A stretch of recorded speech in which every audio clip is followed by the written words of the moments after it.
నాకు భయం వేస్తుంది జగన్మోహన్ రెడ్డి గారి మెంటల్ స్టేట్ గురించి. ఇదొక ఒబ్సెషన్ లాగా తయారవుతుంది జగన్మోహన్ రెడ్డి గారికి. జగన్మోహన్ రెడ్డి గారు నాకు భయం వేస్తుంది.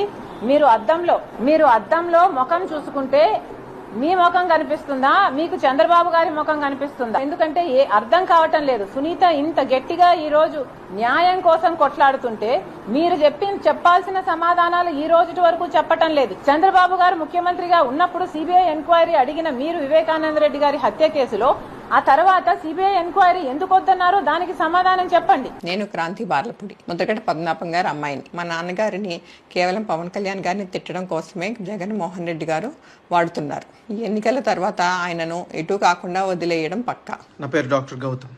నేను ఇప్పుడు సిట్టింగ్ ఎమ్మెల్యే అండ్ మినిస్టర్ అయిన అంబటి రాంబాబు నుండి. అది నా దురదృష్టం. అంబటి రాంబాబు అంత నీచుడు, నికృష్టుడు, దరిద్రుడు, శవాల మీద పేలాలు ఏరుకునే రకాన్ని నేను నా జీవితంలో చూడలేదు. రోజు పొద్దున్నే దండం పెట్టుకునేటప్పుడు ఇంతటి నీచుడిని ఇంకొకసారి నా లైఫ్ లో ఇంట్రడ్యూస్ చేయకు స్వామి అని ఎప్పుడు కోరుకుంటూ దండం పెట్టుకుంటుంటా.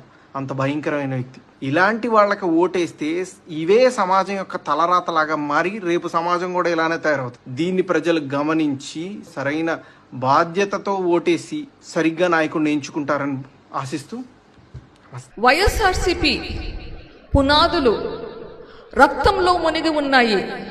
వివేకానంద రెడ్డి గారి రక్తం. ఒక్కదాన్ని వచ్చాను, నా కారులో నేను ఒక్కదాన్ని వచ్చాను. రేపు నేను బిల్డింగ్ బయటకు వెళ్తే నన్ను నరికేస్తారు.